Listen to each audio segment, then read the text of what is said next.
still invisible to the enemy, but not to the CIA. That confirmation was relayed by Secretary Hegseth to the President, and the operation quickly moved to the execution phase. Following the successful exfiltration on Saturday night, our intelligence reflects that the Iranians were embarrassed and ultimately humiliated by the success of this audacious rescue mission. When the President asked me to lead the CIA, he made it clear: get back to basics, no politics, no agendas, tackle the hardest problems, and execute the toughest missions. This President is about results, and now that's what his CIA is about too. The professionals at the agency and at the Department of War deserve immense credit for their flawless execution during this daring mission. Their skill, creativity, and courage are unmatched on the battlefield wherever they step. But none of that matters, and all of that is wasted without a president with the political courage to put them into action. Mr. President, I've had the privilege of seeing you act with political courage in the best interest of the United States up close on a daily basis, and I'm grateful that this successful mission has given the American people a window into that as well. The Secretary and Chairman will tell you that our service members' confidence is boosted by a Commander-in-Chief who has their back the same way they have yours.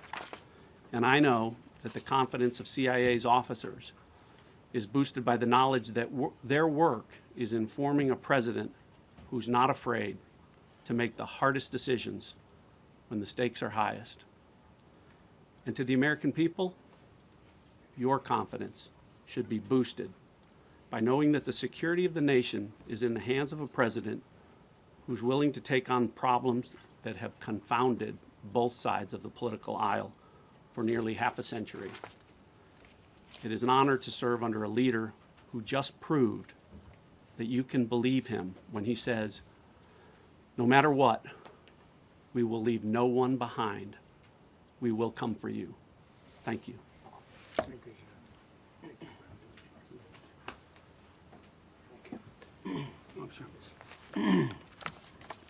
Well, John, thank you for the collaboration of the CIA as well. Incredible and ongoing partnership.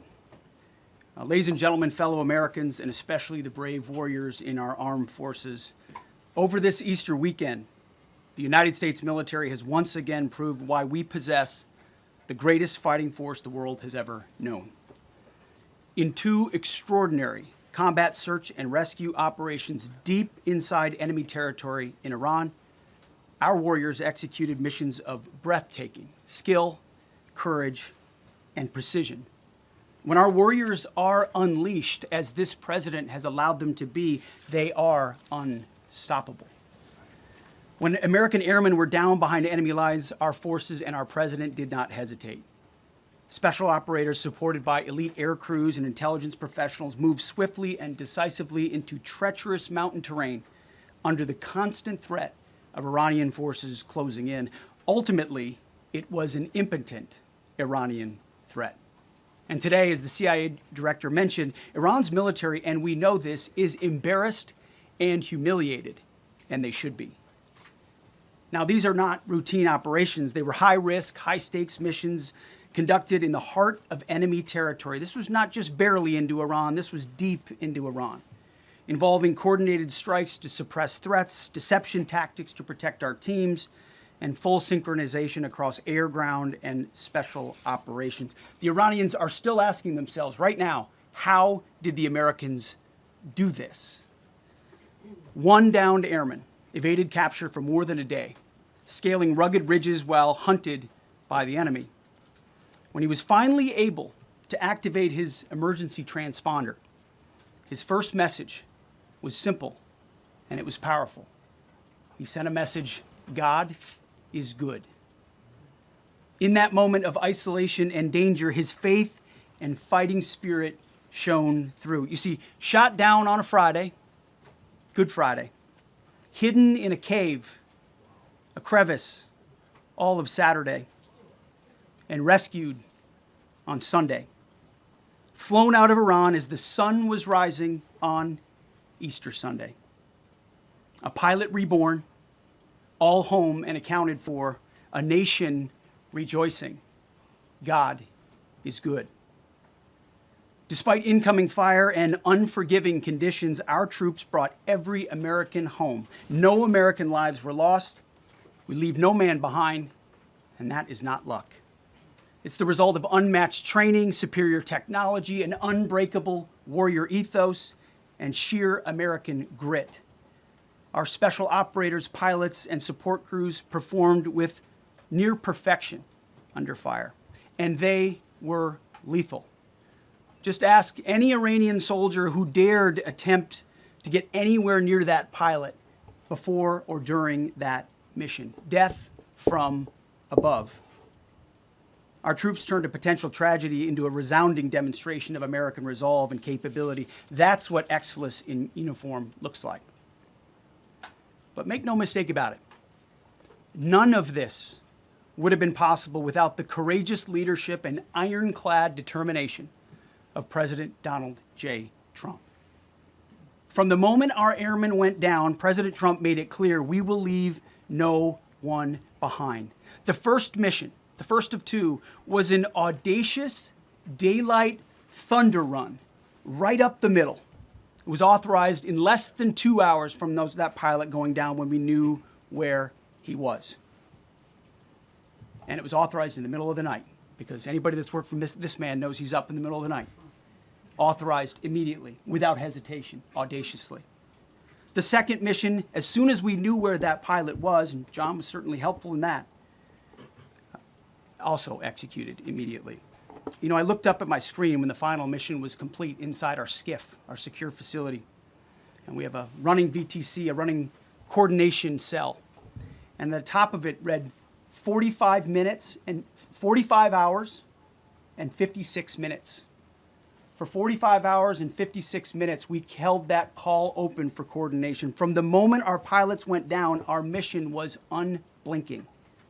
The call never dropped, the meeting never stopped, the planning never ceased. The president demanded rapid, decisive action. He backed our military with the full weight of his resolve, refusing to let enemy propaganda or tactical setbacks deter us. His leadership ensured that every lethal and non-lethal resource was brought to bear, that our forces had the authorities and the support they needed to succeed. When the president says he has the backs of our warfighters, he means it. And it means a great deal, and it's a big difference on the battlefield. President Trump understands that peace through strength is not a slogan. It is a doctrine that saves American lives. His unwavering commitment to rebuilding our military and restoring the warrior spirit has paid dividends in missions just like this one. Under his command, America projects power with confidence and brings our people home with victory. And that continues today, by the way. Per the president's direction, today will be the largest volume of strikes since day one of this operation. Tomorrow, even more than today. And then Iran has a choice. Choose wisely, because this president does not play around. You can ask Soleimani, you can ask Maduro, you can ask Khomeini. To those heroes who planned and executed these rescues, your nation stands in awe. I stand in awe. The chairman stands in awe. We all stand in awe of your professionalism and bravery. We serve for you. You embody the very best of America. To the rescued airmen and their families, welcome home. Your courage and endurance, the quiet declaration of faith amid the storm, inspires us all. God is good every day. And to our adversaries watching from Tehran, let this be a clear message. The United States military will go anywhere, at any time, to protect our own and complete the mission. We execute with precision. We control the skies. You see, we flew for 7 hours in daylight over Iran to get the first pilot. And we flew 7 hours in the middle of the night to get the second. And Iran did nothing about it. We fight with honor, and under President Trump's leadership, we win. So God bless our troops, God bless President Trump, and God bless the United States of America. Thank you. Well, good afternoon, everyone. Thank you, Mr. President. Thank you, Mr. Secretary. A note before I start, I know many of you want specific details in these briefings. We will share what we can, but I will retain what I must in the event that we have to go do this again sometime. And I cannot stress the importance, as the President said, around operational security. The Secretary and I will do a more detailed briefing tomorrow morning, and we look forward to sharing the details that we can. On Thursday, 2 April at 10:10 p.m. Eastern Time, 4:40 in the morning, local Iran time, the Joint Personnel Recovery Center, which handles the Central Command area of responsibility, declared an isolated personnel recovery event for a U.S. Air Force F-15E Strike Eagle, call sign Dude 44, which was down in hostile Iranian territory. The pilot and weapons system officer had both safely ejected and were isolated behind enemy lines. Following confirmation of active rescue beacons and on the direction of the Secretary and by order of the President, a rescue operation was launched with the stated purpose of bringing both Americans home safely. As the Secretary said, several hours later on the morning, after positively locating the front seater, call sign Dude 44 Alpha, and aware of an aggressive ongoing search by the enemy, a U.S. Central Command plan was approved by the Secretary and the President. Shortly thereafter, a U.S. Air Force Combat Search and Rescue Task Force, comprised of A-10 Warthogs in their Sandy role, and I'll describe what that is in a minute, HC-130 Combat King IIs, HH-60 Jolly Green II helicopters, and Air Force Special Warfare Airmen, a package comprised of combat rescue officers and pararescueman operators, audaciously penetrated enemy territory in broad daylight to find, fix, and recover Dude 44 Alpha from behind enemy lines. This was an incredibly dangerous mission, an incredibly dangerous undertaking, but a filled promise made to every American warfighter that you will not be left behind. We will always come find you, and we will always bring you home. Over the next hours, the Search and Rescue Task Force crossed the beach, entered into Iranian airspace, protected by a fighter strike package, and moved into the objective area, all under fire. En route, as some of you have seen on social media, the helicopters took gas off the C-130s and pressed onward and forward up into the objective area. While this was ongoing and out in front of them, the Sandy flight of A-10s and other remotely piloted aircraft, drones, and other tactical aircraft were violently suppressing and engaging the enemy in a close-in gunfight to keep them away from the front seater and allow the pickup force to get into the objective area. During this engagement, one of the Sandy aircraft, the one primarily responsible for communicating with the downed pilot, was hit by enemy fire. This pilot continued to fight, continued the mission, and then upon exit, flew his aircraft into another country and determined that the airplane was not landable. This was one of our A-10 Sandy aircraft. The pilot then made the decision to eject over friendly territory and was quickly and safely recovered and is doing fine. After picking up Dude 44 Alpha, the HH-60 Jolly Green fight was engaged by every single person in Iran who had a small arms weapon. And one of the aircraft, the trailing aircraft, took several hits. The crew sustained minor injury, and they are going to be fine. A note for those of you that do not know what a Sandy does. Named after the flight call sign that did this very mission in Vietnam, flying A-1 Sky Raiders and A-7 Corsairs, a Sandy has one mission: get to the survivor, bring the rescue force forward, and put themselves between that survivor on the ground and the enemy. They are committed to this. This is what they live for, and this is what they've trained for over many, many years. The A-10 force and the rescue force did a fantastic job rescuing Dude 44 Alpha. He was recovered Friday afternoon. As I said, and the nation needs to know this, This was an incredibly brave and courageous mission, and a testament to the courage, skill, and tenacity of the Joint Force and our leaders.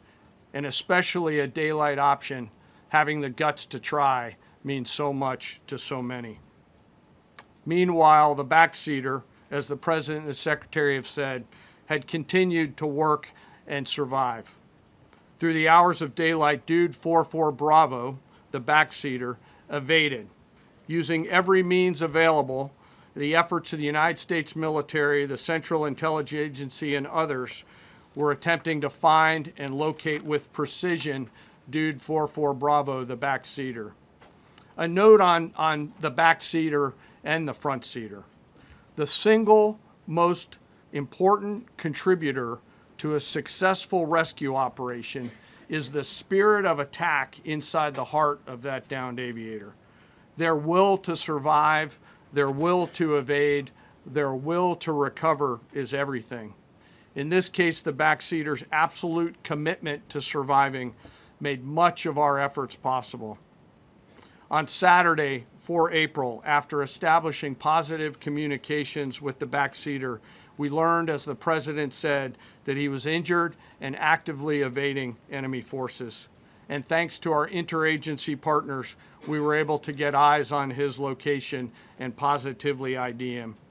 Throughout this entire time, the enemy force continued to search for 44 Bravo, and the Joint Force continued to strike them over and over and over again. Fighting off marginal weather in Iran and the enemy's search for a second time on Saturday, at the recommendation of the CENTCOM commander and at the approval of the Secretary and the President, we launched a rescue task force to recover Dude 44 Bravo. Again, this came to the President and the Secretary for approval, this time with a much larger force package based on the time that the enemy had to prepare to find 44 Bravo. Again, this force was protected by A-10 Warthogs using the Sandy call sign. And this force had one single mission: do everything they can to bring an American home. This meant having a plan, being prepared to execute that plan, and, more importantly, being prepared for multiple, simultaneous contingencies. And because of this force's professionalism, grit, and determination, fight off two enemies at the same time: the enemy searching for 44 Bravo and contingencies, which anyone who has done these types of missions knows we run into every single time. The force fought off both of those enemies incredibly well. During the period of darkness on Saturday, and as the Secretary said, into Easter Sunday and into the daylight, the force fought its way in and rescued Dude 44 Bravo. They were protected overhead by an air armada, including tactical drones, strike aircraft, and others. The force fought through multiple simultaneous contingencies, something no other nation, no other military can do, and safely returned Dude 44 Bravo, the backseater, home, and all other Americans home as well. At midnight 12 local Eastern time, Easter Sunday, more than 50 hours after the start of this operation, the Joint Personnel Recovery Center declared Dude 44 Bravo, both the front and backseater, returned to friendly territory. The courage demonstrated by both the pilot and the weapons system officer while isolated and them invading the enemy cannot be overstated. Their grit and warfighting tenacity is a direct result of the absolute trust they have in our rescue forces, their training, and their will to survive and return. They always knew that we would be ordered to go get them, and they always knew that we would be coming to get them. These two operations reflect our nation's most sacred obligation to our military service members. We leave no one behind, bless you. It also perfectly captures the first truth of our special operations forces, that people are more important than hardware. That is the standard we live by, and the rescue forces that execute these missions operate under a clear motto: these things we do that others may live.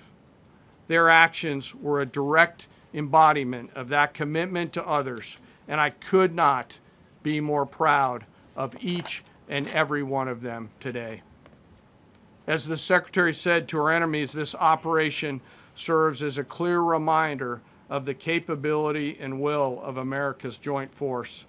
The United States of America will recover our warfighters anywhere in the world, under any conditions, when we want to. We will always bring overwhelming skill and firepower. To every member of the joint force, our interagency partners, the leadership at CENTCOM, and our leaders at the department and above, thank you. I'm proud of each and every one of you and thankful to our deployed forces and their families. And lastly, and most importantly, to Dude 44, welcome home. Job well done. Thank you.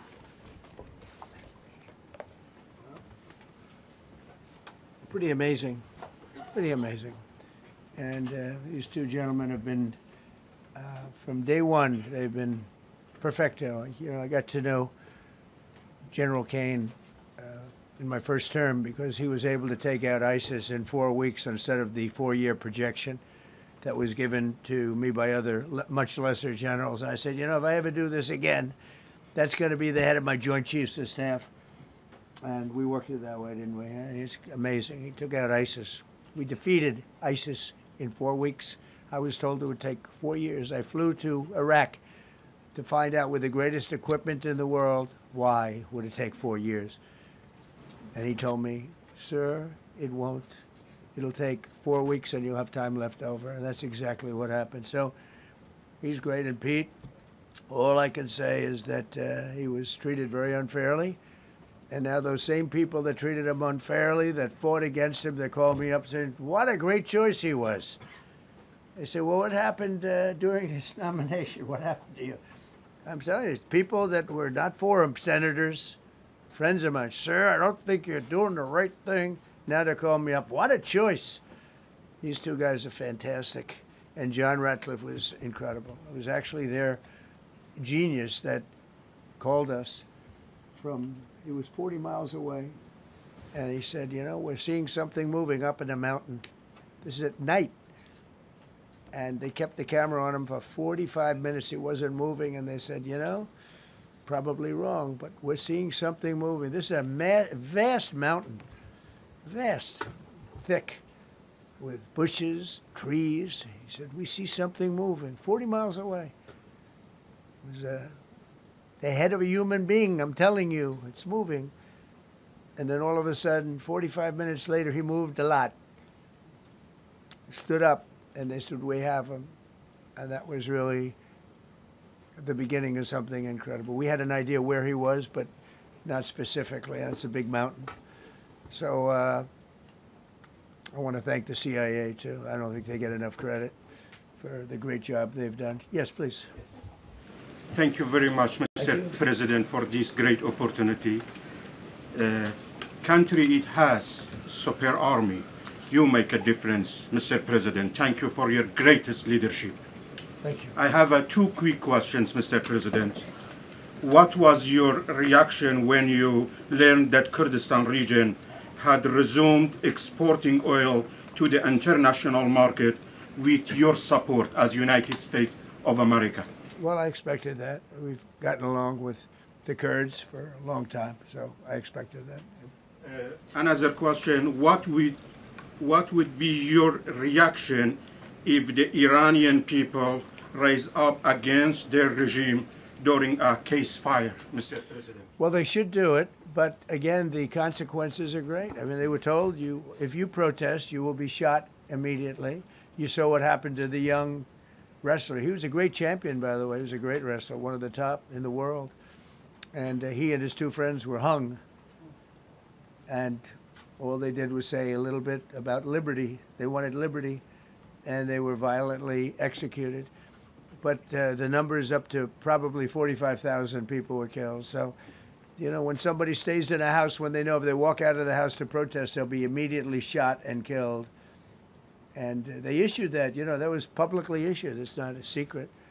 That's why so many people say, oh, well, why are you doing this way? We can't let Iran have a nuclear weapon. You know, we got regime change. We do. We're dealing with a much different regime than before. We're dealing with different people. They're smarter. I think they're sharper and far less radical. We have regime change, but we didn't do this for regime change. We did it for the fact, and my view was very simple. I saw somebody said, oh, he doesn't have a plan. I have the best plan of all, but I'm not going to tell you what my plan is. You know, they want me to say, here's my plan. We're going to attack at 9:47 in the morning, and then we're going to do this, and then we're going to... And if you don't do that, they say, I have a plan. These people know what the plan is. Everybody here knows what the plan is. But it's very unfair to say, you know, because I don't mind being insulted. I've been insulted for many years by the fake news, but you can't... It's so bad for people that are so pro. You just saw two great, and John Ratcliffe, three unbelievable people. They have a plan. Every single thing has been thought out by all of us. But I can't reveal the plan to the media.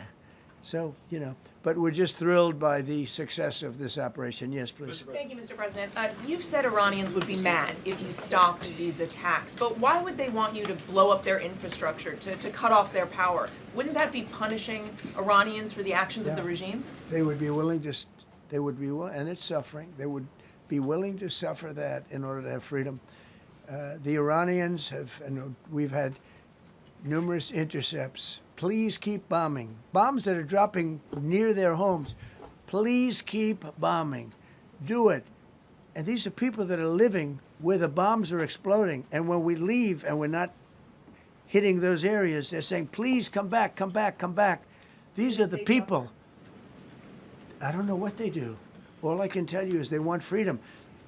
They have lived in a world that you know nothing about. It's a violent, horrible world where if you protest, you are shot. Remember the great woman protests where they had 400,000, 500,000 women, and they were all enthused and they were going to protest, and everybody said, oh, the regime's going to come to an end. And then all of a sudden, boom, boom, 5, 6 different areas. A woman would go down right between the eyes. They had snipers. They had 5 snipers. That's all it took. And those 400,000 or 500,000 women said, oh my God, what's that? Oh, look over there, what's that? A woman shot right between the eyes. And after 5 or 6 of them go down, then you start hearing the purr through the vast number of people. And then they said, oh my God, who would do that? And they're incredible people, but they've lived so horribly. They've lived so horribly. You know, Iran was a great country if you go back 25 years ago or so. The Persian people, they're incredible, smart, brilliant, actually. And I know so many. I know coming from New York, originally, I know so many people from Iran. They're incredible people, incredible energy, and very, very brilliant people. But when you're standing in a group and protesting and you have a woman, in the case of a woman, remember the Great Woman March, everybody was saying, oh, this is the end of the country. And then snipers selectively picked. Every single one was shot right between the eyes from a long distance. They were on top of buildings. Nobody even knew where they were, where they're coming from. This wasn't like a machine gun, which is also very bad. They've done that too. They did that recently. This was snipers sitting on the top of buildings, aiming and hitting women. And when they see people go down, and all of a sudden there's a riot in the reverse direction, and they never came out again. And a lot of the news doesn't talk about that. They talk about, oh, women's rights. You want to see women's rights? You're not going to see it there. It's amazing when I see some of the stupid people like, you know, AOC plus 3, all that group. They talk about, oh, freedom for Iran. They don't tell you the real facts. Women, men, gays. How about gays for Iran? They kill the gays. They throw them off buildings. So I wonder what's going on. I can only say this. They want us to keep bombing, even if it jeopardizes, because their life is in much greater danger. They want freedom for Iran, but it's very hard for them to protest. I actually tell them, I said, don't go out. I fully understand.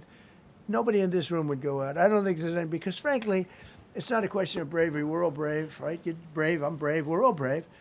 But we're also intelligent. If you have people shooting at you, expert shots with the best rifles you can get, and hitting you right between the eyes every single time, and you're looking here and you're seeing and you're looking here, you're out of there. I don't care who it is. Please. Mark Meredith, Fox News. I know that. Oh, thank you. How would I not know that? Go ahead. America's watching. No. Good job. Can we go back to the weekend? First off, was everyone on board with the operation, or were there people that were trying to talk you out of going through with the operation this weekend? Not everybody was on board. Somebody else within No, your- there was military people, very professional, that preferred not doing it. These two were totally on board, which was very important. If they weren't, I would have had a little difficulty. But no, there were military people that said, you just don't do this. You don't go into the heart of a very powerful military. You know, this is, hey, you have countries and countries. You have some countries where military is not their strong suit. This whole thing is militarized like nobody's ever seen before. Half the people are wearing uniforms. And we had people within the military. Usually it's not done. That's one of the reasons. You know, I was surprised. Somebody said it's the only time it's ever been done. I said, that's not possible. But it is possible. Because you're going into hundreds of thousands of soldiers along the path. I mean, look at some of the helicopters, how they got hit. So, yeah, there were people within the military that said it's a wise. And don't forget, how many men did you send altogether, approximately, for the operation? I'd love to keep that a secret. Okay, well, but I will tell you, the number, I'll keep it a secret, but it was hundreds. And hundreds of these people, it's pretty good. Is he central casting? But hundreds of people went into this journey. Hundreds of people could have been killed. Forget about the equipment, a lot of equipment, nobody cares. Hundreds of people could have been killed. So we had people that were within the military that said this is not a wise, and I understood that, but I decided to do it. Was there a point that they were going to, that you were thinking, there's too much on the line, and somebody was saying, maybe we abort this now and wait? I mean, given the resource, like the general said, it seemed like there was so much on the line here. You must have been thinking, Well, this could have completely changed the So next the 3 first years. one, which was in many ways as dangerous as the second, I guess it gets, because we're flying over daylight. You know, we're the best at the world at night. We have goggles that nobody, we have goggles, I've tried them, they're unbelievable. I see better with the goggles at night than I see without them during daylight. I mean, daylight today, we have a beautiful day. You see just as well with goggles. In many ways, it's enhanced. So we have the best in the world. So it's much safer for us to do it at night, whereas other people, no other country has that capability. They don't have that particular piece of equipment like we do. But when I was told flying and in daylight, I think we flew 7 hours over Iran, and that's a long time, over unbelievably hostile territory where they have nothing but weapons. We took out their anti-aircraft, which is great. We took out their radar, which is great. We took out a lot, but they still have, you know, what hit this one was a handheld shoulder missile, heat-seeking missile. So it's not like, you know, they're totally whatever. And they had probably a little luck, because you got to get lucky. But they shot it, and it got sucked in right by the engine. But these guys were out of there. They were great. Their timing was great. But no, I was told that this is a very dangerous mission. I understand. They didn't say it's a foolish mission. They said, you know, we're going to be sacrificing hundreds of people do this. This is, I mean, you have tankers that are flying over this area so that because the flight was so long, they had to refuel. It's a very dangerous mission. I just felt it was worth it. If you would have told me that we would have been successful, gotten both, and nobody was even essentially injured, I would have said that would be impossible. Yeah, please. Mr. President, thank you very much. Thank you, sir. Oh, I'll come back to you. Okay, thank you. Given that you are now dealing, you say, with a more reasonable, less extreme leadership in Iran, what does that mean for the protesters, for the human rights movement in that country after this conflict? Well, I What's think your positive. expectation? Yeah, if they assume control, if we do something and they assume control, I think it's very positive, a big step. I don't think you'd see the radicalization that you have seen in the last. Look what happened. I mean, women are being executed because they're not properly clothed, they say. They're not properly clothed, and they execute the women. They shoot them right on the street. No, you have a much different group of people. Now, I'm not saying we are dealing with them. Essentially, they have till 8 o'clock tomorrow night, Eastern time. But we are dealing with them. I think it's going well. Mr. Witkoff is here, and JD's involved in the dealing. Mr. Witkoff is sitting right here, and I think it's going fine, but we'll have to see. You have to understand, we've been dealing with these people for 47 years. I'm standing here with a much more powerful Iran as of a month ago, not anymore. Right now, they are decapitated. But I'm standing here a month ago with a much more powerful Iran than it was at any point during 47 years. This should have been handled by 7 presidents, a lot of presidents. And those presidents are saying now, every one of them to their friends, we should have done this a long time ago. So it's not something I like doing. It's very dangerous, and we're getting them at the height of their strength. If I didn't terminate the Barack Hussein Obama Iran nuclear deal, they would have had don't forget, that was a path to a nuclear weapon. Remember this. He chose Iran over Israel, pure and simple.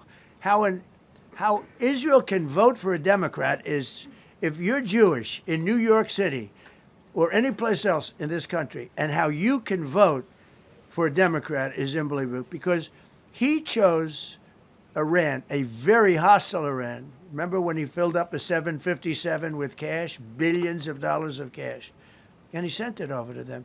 Then they gave them tens of billions of dollars. He chose Iran over Israel, and really the Arab world, if you look, because, you know, the other, Saudi Arabia, Qatar, UAE, I mean, you take a look. I mean, I can add Kuwait, and I can add Bahrain, and you can add others. He chose such an unlikely candidate. Nobody could believe it. Frankly, if you're going to choose between Iraq and Iran, he should have befriended Iraq. He went in the exact opposite direction of all thinking, and he made a terrible mistake. But that was a road to a nuclear weapon. And when I terminated that, everyone said, oh, he terminated it. It was one of the best things we ever did, because he had a road to a nuclear weapon. And it was a very short-term deal. You know, countries don't do 10-year deals. Countries do hundreds of years. You don't do a 10-year deal. For a country, this isn't, you're a landlord and you're renting a store on a certain street, and you give somebody a 5-year or a 10-year lease. This is a country. It was a short-term deal. It was ready to expire. I terminated it before it expired. Took a lot of heat, and it was one of the best things I ever did, because he would have had a nuclear weapon. Then he would have had another nuclear weapon, had those beautiful B-2 bombers not gone in 8 months ago and obliterated that site. And by the way, the word is obliteration. CNN said, well, maybe it wasn't complete. It was so complete that they still haven't been able to get it. It was obliteration. But if we didn't hit them, that was a courageous decision, too, because we had all those planes flying in at night with very little cover, unbelievable stealth planes, and they were able to do their job. If we didn't do that, Iran would have had a nuclear weapon at a high level, either one of those two instances. And if they did, in my opinion, I told this to Bibi Netanyahu yesterday, Israel would have been extinguished. Large portions of the Middle East would have been extinguished, whether it's Saudi Arabia, Qatar, UAE, or others. And you saw that with thousands of missiles raining down upon them. They didn't think they were going to be hit. They thought they'd be watching us fight. And all of a sudden, UAE got hit by 1,500 missiles. He would have taken them out also. And they were powerful. If I didn't come along and terminate the Obama deal, which was terrible, the Iran nuclear deal was a road to a nuclear weapon, a big one, unlimited, legally. I terminated it without even much thought. It was so easy. I terminated that, and then the B-2 bombers. And I did one other thing. I had killed Qasem Soleimani, who was an evil genius. And the reason I did it, I heard he was going to knock out 5 of our military bases. And had he lived, I believe we would be fighting perhaps a different Iran right now because he's never been replaced, you know. And I did one other, but this one was not picked up. Osama bin Laden. If you read my book, I said you got to take him out 1 year before the World Trade Center came down. So I wish you'd read the book. But you, as a president, to be a good president, I believe you have to have good instincts. And a lot of this is instinct. Yeah, please. Thank you so much for taking my question today, Mr. President. Yeah, Mr. go ahead, President, last week you suggested that Europe should take the lead on reopening the Strait of Hormuz. Has circumstances changed now that you're issuing a direct 48-hour ultimatum? And secondly, would a new ceasefire include Israel, or would it just be between Iran and I can't the talk US? about ceasefire, but I can tell you that we have a active, willing participant on the other side. They would like to be able to make a deal. I can't say any more than that, but they'd like to do it. Mr. President, thank you so much. You've listed the goals. Excuse me. Please, go ahead. You've listed Thank the you, Mr. goals. President. Who you with? Happy to- Who you with? My name is Dia Kurd. I'm with the largest Kurdish media outlet, Ruda Media Network. It's based in Iran. Go ahead. Mr. President, you said before that you don't want the Kurdish forces to enter Iran and be harmed. Do you still want them to stay away? Or what role do you expect them to play now? I'd rather have them stay away. And then, I'd rather have them stay away because I think they bring with them some problems and some difficulties. And I don't think they bring death, I mean, you know, to themselves. But I'd rather have them stay away. Go ahead. Thank you, Mr. President, for the question. Deliberate attacks on civilian infrastructure violate the Geneva Conventions and Who you international with? law. Who you with? I'm with the New York Times. Zolan from the New York Times. Are you The failing. Are you concerned? Circulation way down at the New York Times. Are What's you going on with concerned it? that your threat to bomb power plants and bridges amount to No, war not crimes? at all. No, I'm not. I hope I don't have to do it. But again, I just said 47 years they've been negotiating with these people. They're great negotiators, and because they're not going to have a nuclear weapon. And if somebody that takes my place someday is weak and ineffective, which possibly that will happen because we had numerous presidents that were weak, ineffective, and afraid of Iran, we're never going to let Iran have a nuclear weapon. And if you think it's okay for people that are sick of mind, that are tough, smart, and sick, really sick, from a policy standpoint, from a any which way you want to say, mentally, these are disturbed people. If you think I'm going to allow them, and powerful and rich, to have a nuclear weapon, you can tell your friends at the New York Times, not going to happen. It means violating Quiet. international law. You no longer have credibility at the New York Times. Because the New York Times said, oh, Trump won't win the election, and I won in a landslide. I won every swing state. New York Times said, oh, Trump won't win the election. New York Times has no credibility. The credibility they have is it used to be all the news that's fit to print. The old gray lady, it was great, but they're running on past fumes, and you can't keep doing that. You have to be able to give the correct news. And people like you, who I know, are fake. You're fake. Go ahead, please. Your messaging on the war has moved from the war is coming to an end, the war going to be bombing Iran to the Stone Ages. Right. And we've heard a range of those kind of messages. So which is it? Are you winding this down? Can't tell you. Or are you escalating I can't tell you. I don't know. I can't tell you. Depends what they do. This is a critical period. They have a period of, till tomorrow at 8 o'clock. I gave them an extension. They asked for an extension of 7 days, right? I said, Steve, give them 10 days. 10 days is up actually today, so I gave them 11, I guess, indirectly. I thought it was inappropriate the day after Easter. I want to be a nice person. They have till tomorrow. Now, we'll see what happens. I can tell you they're negotiating, we think, in good faith. We're going to find out. We're getting the help of some incredible countries that want this to be ended because it affects them also. A lot of people are affected by this, but we're giving them till tomorrow, 8 o'clock Eastern time, and after that, they're going to have no bridges, they're going to have no power plants. Stone Ages, yeah, Stone Ages. CNN fake news. Are you willing to make a deal that does not include reopening the Strait of Hormuz, or is that now a top priority? I would say it's a very big priority because, see, that's one thing that's a little different than other things. We can bomb the hell out of them. We can knock them out for a loop. But to close the strait, all you need is one terrorist that somehow has a truck loaded with, because you can carry them in trucks, large trucks, a water mine, drop them in the water, and now you tell people that own ships that cost $1 billion to don't worry about the mine. You can do that even just by saying we put mines in the water. So it's not like the rest. We can knock out their military. We already have. We've knocked out their Navy. We've knocked out their Air Force completely. We've knocked out 158 ships in 3 days. We've knocked out even their mine droppers. They don't have any mine droppers anymore, but they put them on other boats, and they could drop them. I'm not even sure they have any mines there, by the way. I'm not sure. I'm personally, they say there might be 8. I don't know. I think there might be none because they're very good bullshit artists. That's why for 47 years they've been bullshitting other presidents, and they haven't done the job. And people are living in hell. You live in that country, they're living in hell. No, I think that 47 years of this stuff is long enough. They're at the weakest point they've ever been. They have no Navy, they have no Air Force, they have no anti-aircraft weaponry, they have no radar, they have no communication. In fact, the biggest problem we have in our negotiation is that they can't communicate. I said to Steve, what are they saying? Sir, they can't communicate. They have no method of communication.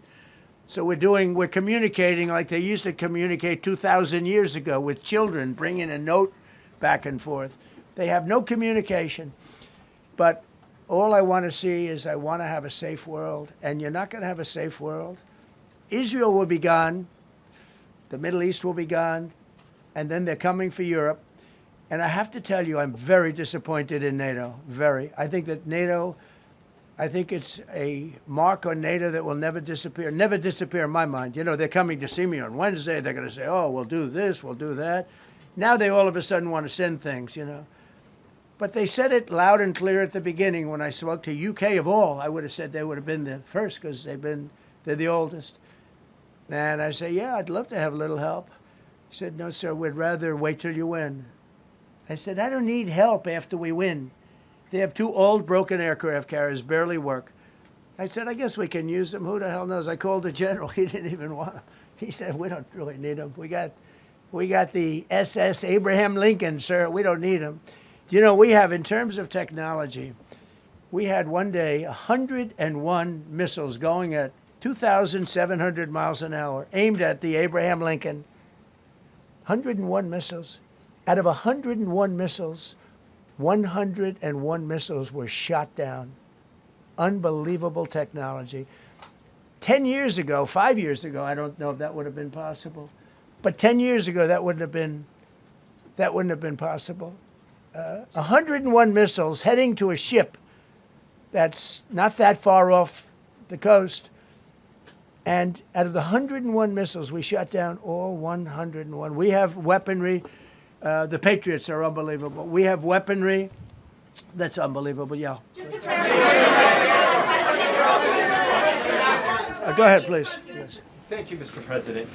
You said earlier today during the egg roll that you would like to take Iran's oil, but Americans want U.S. forces home. Correct.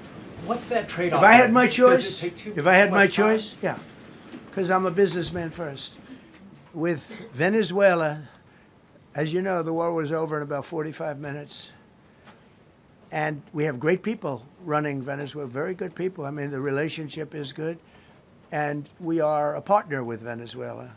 And we've taken hundreds of millions of barrels, hundreds of millions. Over 100 million barrels already is in Houston, refined and out. And paid for that war many, many times over, many times. You know, the old days, to the victim, okay? You know that. To the winner belong the spoils, go the spoils. And I've said, why don't we use it? To the victor, go the spoils. And we don't have that. We haven't had that in this country probably in 100 years, because even the Second World War, you look at the Second World War, We didn't have it with the Second World. We helped rebuild all those countries. We rebuilt Germany. How about Germany telling us that, well, it's not their war. We had nothing to do with it. They wanted me to go and tell them everything I was doing. We didn't know anything about it. Well, if I would have told them, they would have leaked it, and we wouldn't have been nearly as successful, possibly, right? But to the victor belong the spoils. So we haven't heard that in, I think, maybe hundreds of years. Now with Venezuela, and we, just so you understand, the people of Venezuela, they say if I ran for president of Venezuela, I'm polling higher than anybody has ever polled in Venezuela. So after I'm finished with this, I can go to Venezuela. I will quickly learn Spanish. It won't take too long. I'm good at language. And I will go to Venezuela. I'm going to run for president. But we're very happy with the president-elect that we have right now, the people that are running it. If you remember Bush with Iraq, they fired the generals, they fired the police, they fired the people that worked in their equivalent of the White House. They fired everybody. And you know what they had? They had a mess. And you know what happened? ISIS formed. Those generals and those soldiers got together. The police got together. They all got together. They formed ISIS. Not going to happen with us. So Venezuela has been an incredible situation. We went in. We were very successful. Military power like nobody's ever seen. The general, Venezuelan general, said, I was on that site. I said, I've never seen ferocity like that. I've been doing this for 40 years. He said, I've never seen it. They hit us from 17 different, they were all set. They saw that big, beautiful aircraft carrier, the Ford in that case, and planes were pouring off it at 1 o'clock in the morning. So typically when you see that late at night, you know you could be in trouble, right? And we were all ready. They had their equipment. It was Russian. And they had Chinese equipment. It was all set. They were going to give us a fight. He said, and then they came, and they came at speeds like we've never seen. And they came at 17 different angles. The general and his people, that was a lot of angles. They hit him from every angle. He said, we knew it was over in 3 minutes. We were waiting for them. Their equipment didn't work. And there's a reason it didn't work. Someday we'll explain that to people. They pressed the button, nothing happened. They pressed it again and again, nothing happened. And he said, we knew this whole thing was over in 3 minutes. We've never seen any, he used the word ferocity. The ferocity of these planes from 17 different angles, and it was over. They went inside. And remember, that was on a military base with thousands of soldiers. And those soldiers looked and they said, get the hell out of here. Thousands. We didn't have thousands. We had like 200 people. So we have a great military. And I'll tell you what, somehow this rescue captured the world's attention, more so than normally. You're talking about 2 people. But this rescue captured the world's attention. But we did it in Venezuela. That was amazing. And now we have a very bad man in prison and going to trial. I mean, he released, aside from the drugs, which he was terrible, Maduro released hundreds of thousands of people from jails into our country. Drug dealers, murderers, the worst people in the world were released into our country because we had a stupid president who probably didn't know. And we had a border czar who never went to the border and never once called our great Border Patrol agents, right? Not once, Kamala. She never called the Border Patrol. She never said, how are we doing? I used to call the Border Patrol guys every day. You can ask them, Paul, ask any one of them. Brandon, ask them all the time. How are we doing? How are we doing? And we now, I'm proud to say, have a totally sealed border. 9 months, nobody is coming through our border. And nobody even tries because they know they're not going to get through. So we don't have caravans anymore. Right. So maybe 1 or 2 more and we'll be done. Mr. President, are you allowed to, or are you willing to end this conflict with Iran charging tolls for passage through the strait? Us charging tolls? Iran. What about us charging tolls? Is that something you're considering? I'd rather do that than let them have them, right?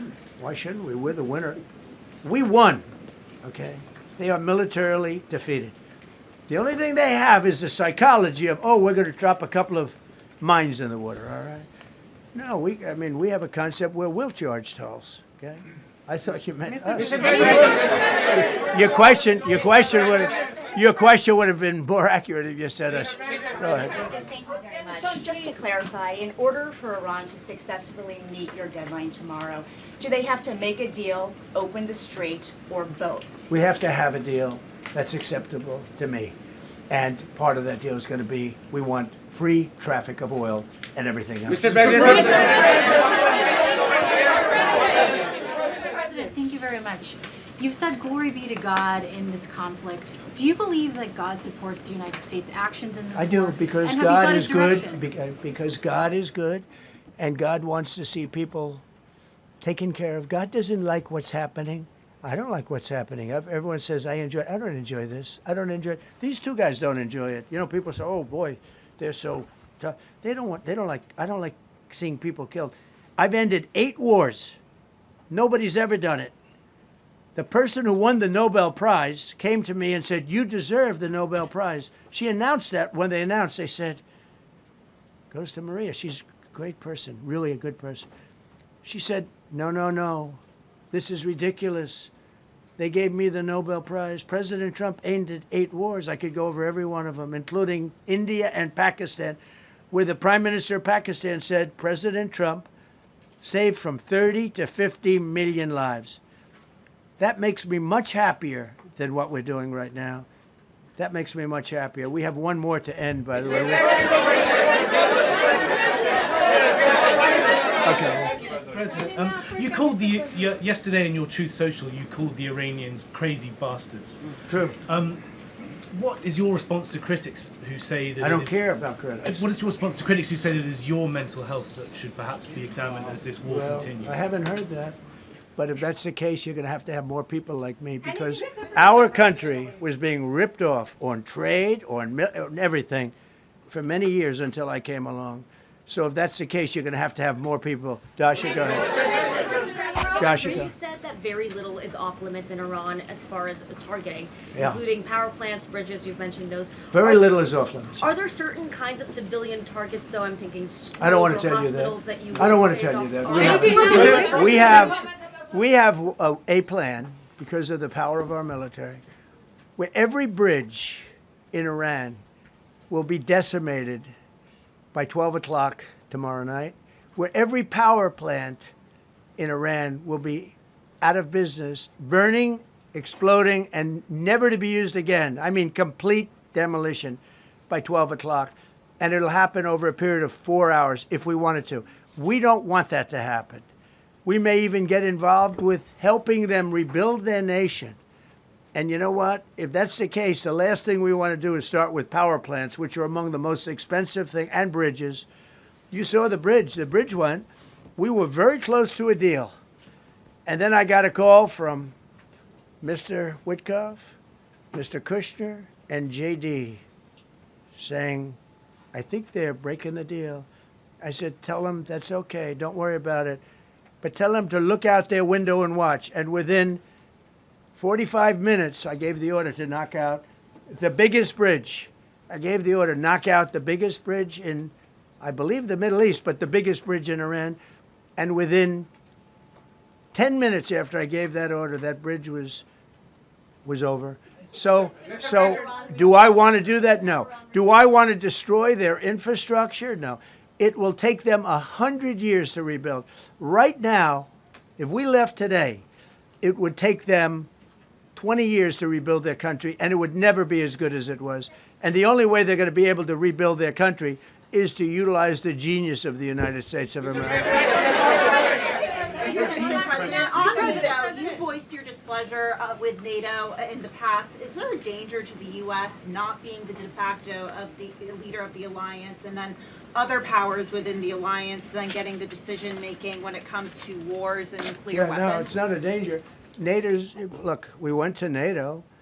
I didn't ask very strongly. I just said, hey, if you want to help, great. No, we will not help.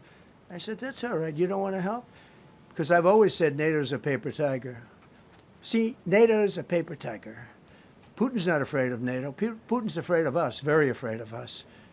And he's explained it to me a lot of times. I got to know him very well. I know him very well. NATO's a paper tiger. NATO is us. And when we needed them, we didn't need them, by the way. We didn't need them. obviously, because they haven't helped at all. Just the opposite. They've actually gone out of their way not to help. They didn't even want to give us landing strips. Think of it. And it's not just NATO. You know who else didn't help us? South Korea didn't help us. You know who else didn't help us? Australia didn't help us. You know who else didn't help us? Japan. We've got 50,000 soldiers in Japan to protect them from North Korea. We have 45,000 soldiers in South Korea to protect us from Kim Jong-un, who I get along with very well, as you know. Do you notice he said very nice things about me? He used to call Joe Biden a mentally retarded person, okay? So don't tell me about your stuff. Joe Biden, he said he's a mentally retarded person. He was so nasty to Joe Biden. It was terrible. But to me, he likes Trump. And do you notice how nice things are with North Korea? It's very nice. But we have 45,000 people, soldiers, in harm's way, right next to Kim Jong-un with a lot of nuclear weapons. 45, which should have never happened if a certain president, I'm not going to mention this president because I happen to like him, believe it or not, but if a certain president did his job, Kim Jong-un would not have nuclear weapons right now. But they were all afraid to do their job properly. But just to conclude and just to finish, Japan didn't help us, Australia didn't help us, South Korea didn't help us, and then you get to NATO, NATO didn't help us. There were some countries that did. Now, countries that have been good, now you could also say they're got to be a little bit more involved because they're in the territory, but Saudi Arabia has been excellent, Qatar has been excellent, UAE has been excellent, Bahrain, Kuwait. I mean, Kuwait did shoot down 3 of our planes. The only planes, really, that we lost with friendly fire, they call it. I call it unfriendly fire. They unfortunately didn't know how to use our great Patriots. The pilot said, what kind of a missile's coming at us? Patriot. Boom, they got out. Because they know a Patriot never misses. So they had beautiful Patriots. There were planes heading in their direction. Unfortunately, they decided to shoot those planes. They were our planes. So, NATO is a paper tiger. Now, he's coming to see me on Wednesday, as you know. He's a wonderful guy. Secretary General is great. And Mark Rutte, he's a great person, but he's got... And it all began with, if you want to know the truth, Greenland. We want Greenland. They don't want to give it to us. And I said, bye-bye. Okay, thank you very much, everybody. Thank you.